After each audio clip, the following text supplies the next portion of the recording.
एक minute sir या बरं 2 मिनिटं. तो ट्रॅक विंडोचा आयटम आहे हा ॲडिशनल त्यांनी आणून लावला होता ते आपण त्याची काही गरज नाही आहे. आपण जो टू ट्रॅक विंडोचा आयटम आहे आपण टू ट्रॅक विंडो ठेवणार आहे हे काढून टाकणार आहे. कारण हे काय होतं हे जी नेट आणलेली आहे ती नेट मुलं काढून टाकतात त्याच्यामुळे तिला काय उपयोग होत नाही. तिला ॲक्च्युली ती ह्याची लागते वॉटरप्रूफ नवीन करून देणार सगळं पूर्ण पाऊस थांबला तेवढं नाही. आता आपण एवढं नाही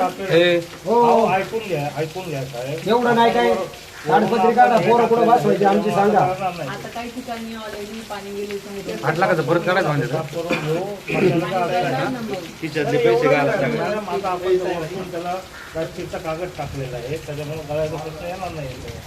आता पावसाळ्यात कलर नीट काढलं नाही कोपरे कमी राहिले ते करताना आम्ही ते करून देणार जे पाण्याने असं का करणार आधीच पॅच नाही बरं का साहेब तुम्हाला पॅच कलर मारायचा नाही करून पाणी गळात सगळ्या कलर निघून जाणार बाकी शाळा घासून कलर करून द्या. टोटल करून द्यावा लागेल तुम्हाला टोटल हे नव्हतं जाळी कोणती सांगा तुम्ही. त्यांचं असं म्हणणं आहे की विद्यार्थ्याला हे नव्हतं. टाकायचं म्हणून हे एस्टिमेट मध्ये अशी जाळी असू द्या ना मी काय म्हणतोय जाळी ठीक आहे Pack पण तरी जाळीची लावली पॅक अहो आतमध्ये किती जाळी गेली पाहिजे. आपल्यामुळे निघून आली व्हेंटिलेशन साठी खिडकी केल्या होत्या मच्छर खात नाही म्हणून. याला फायबर पॅकिंग आहे. याला जर प्रॉपर आहे ना गुतावा असता ना फ्रेमचा गुताव तर हे निघालं नसतं. बरोबर हे लगेच निघते हे रबरी खाते. हे जर ह्या फायबर मध्ये आतमध्ये जर याला गुतावा असता कातणला जसा गुताव आहे तसा तर ते निघालं नसतं. वरचेवर कामं व्हायला काहीतरी करून टाकायला हा करताना काय केले नाही अपेक्षित लावलंच नाही मॅडम मॅडम एक मिनिट या ना या वर्गात या ना मॅडम.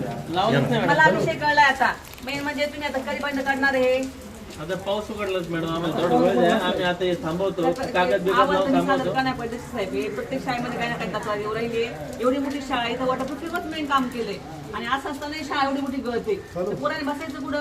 मॅम याला कागद टाकून नाही का आपण थांबवतोय आता थांबवतो आम्हाला फक्त वेळ द्या. कागद टाका सगळं शाळा स्वच्छ करून घ्या आणि पाणी गळतंय तिथं जर इलेक्ट्रिसिटी वायर गेलेली असेल तर सगळं प्रत्येक वर्ग तपासून घ्या. जरी करून ठेवलं एकदा काही झालं तर पूर्ण गुन्हा दाखल होईल या प्रकरणामध्ये तेवढी काळजी घ्या. पुढचा विषय हा सगळं व्यवस्थित चेक करून घ्या आणि पाऊस थांबला की वॉटरप्रूफिंग करून ते प्रॉपर नियोजन करून घ्या की पुन्हा याच्यामध्ये शाळा गळणार नाही. हे पेंटिंग जर तुम्ही जी दिली आहे ते जिथं असं आढळले ते पूर्ण व्यवस्थित पेंटिंग करून द्या. उद्या पाऊस पडतो तर हे सगळं पुन्हा निघणार मग पेंटिंगचा तर उपयोग काय मग पेंटिंगच नीट का नाही केले. मॅडम ऐका हो आता मॅडमने तुम्हाला सूचना केल्या आमच्या ग्रामस्थांची एक मागणी आहे मॅडम याच्यावर पत्रे टाकून द्यायचे हे कलर काम करून द्यायचं त्या खिडक्या व्यवस्थित लावून द्यायच्या आणि तुम्हाला तुमच्या पातळी प्रशासकीय पातळी कॉन्ट्रॅक्टर असतील संबंधित विभागाचे अधिकारी असतील तुम्हाला काय करता येते तुम्ही तुमच्या पद्धतीने तुमचे निर्णय घ्यायचे पण परंतु आम्हाला वरती पत्रा टाकून पाहिजे. मंजुरी कायची कॉन्ट्रॅक्टर करीन ना त्यांनी नुकसान केले तुम्ही मंजुरी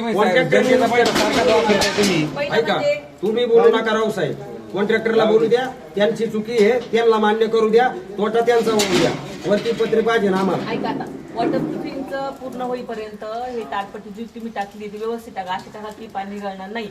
पाऊस थांबला की वॉटरप्रूफिंगचं पहिलं काम करून घ्यावं लागेल.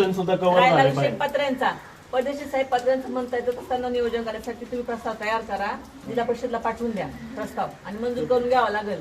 कारण आहे मागणी तर आपण पनिशमेंट द्या ना ठेकेदाराला पनिशमेंट द्या. अहवाल जाणार चौकशी झाली मला अहवाल पाठवायला नवीन मंजुरी काय देतात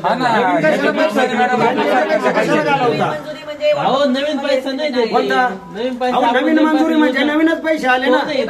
ओढा केला म्हणजे तुम्हीच मी काय ऐका प्रशासकीय जे योग्य ते सगळं होणार आहे. नवीन प्रस्ताव ठीक आहे नवीन 4 लाख रुपये मॅडम कारवाईचा प्रस्ताव जाणार जाऊ द्या ना. आणि जो तुम्ही म्हणताय ट्रीटमेंटचं तर हे पाऊस थांबला की हे करून देणार का तोपर्यंत ताडपत्री टाकून आता याच्यामध्ये जो हलगर्जीपणा झाला याचा प्रस्ताव जाणार. मग तुम्ही जे म्हणताय पत्र्याचं त्याचं एस्टिमेट वेगळ्याने पाठवावं लागणार कारण त्याच्या त्या एस्टिमेट मध्ये हे काम नसणार आहे. मग त्यांना करू द्या ना वैयक्तिक करू द्या त्यांना करू द्या वैयक्तिक. नाहीतर ऐका मी तुम्हाला सांगतो मी एकटा उपोषणाला बसेल तुम्हाला जर वैयक्तिक तुम्हाला सोसायचं नसेल, मी तुम्हाला स्पष्ट तुम्हाला मी काय सांगतोय, म्हणतो, पत्रे टाकून द्या आम्हाला ग्रामस्थांची, आमची एवढी मागणी आहे. जे बिघड झालेलं आहे हे प्रशासकीय विभाग हा बाजूला मॅडम ठेवा. आज कॉलम पण लिकेज आहे कॉलम लिकेज आहे. आज शाळा मेन कॉलम वरती उभी आहे. आज जर कॉलम सुद्धा जर यांच्याकडनं लिकेज झाला उद्या काय कॉलॅप झालं तर काय होईल? आम्हाला तुमच्यातर्फे पत्रे टाकून द्या आणि कलर करून द्या. मॅडम ऐका ना, एक मिनिट नाही. तुमचे प्रस्ताव नंतर जो बिघडलेला आहे ना तो आपण देतो, त्याच्यामुळे हे पण थांबा ना, सगळं थांबा. आता एक मिनिट, हे म्हणतात शीट टाकायचंय, शीट टाकायचं आपल्या एस्टिमेटला नाही. एकच मिनिट मला बोलतो, शीट टाकायचं आपल्या याच्यात नाही. आधीच आपली इथं 7 ते 8 लाख इथं यांचं नवीन कामं जास्त झालेले आहे आपल्या इथं या शाळेमध्ये. सर, एक मिनिट. फंड आपल्याकडे नाही. सर एकच थांबा, मिनिट, बोलतो नाही ना, थांबा बोलतो सर, ना. तुम्ही चुकीची माहिती दिली ना. हे जे काम आपण एक्स्ट्रा केलेलं आहे हे कोणत्या याच्यात केलेलं आहे? आपण हे इथं पाण्याचं आहे आपलं. हा, एक स्टेशन आहे. चुकीची माहिती देऊ नका. तुम्ही आता चुकीची माहिती दिली ना, तुम्हाला सगळ्यांना बघायला लागेल. बघा, तुम्ही गावाला येण्यात नका बसू. सगळ्या गोष्टी माहिती आहे तिथं. गावाला येण्यात नका काढू तुम्ही ऐका रे तिथं. जरा, हे बघा, पदपदासाठी 3 लाख रुपये पद. एक मिनिट आता माझी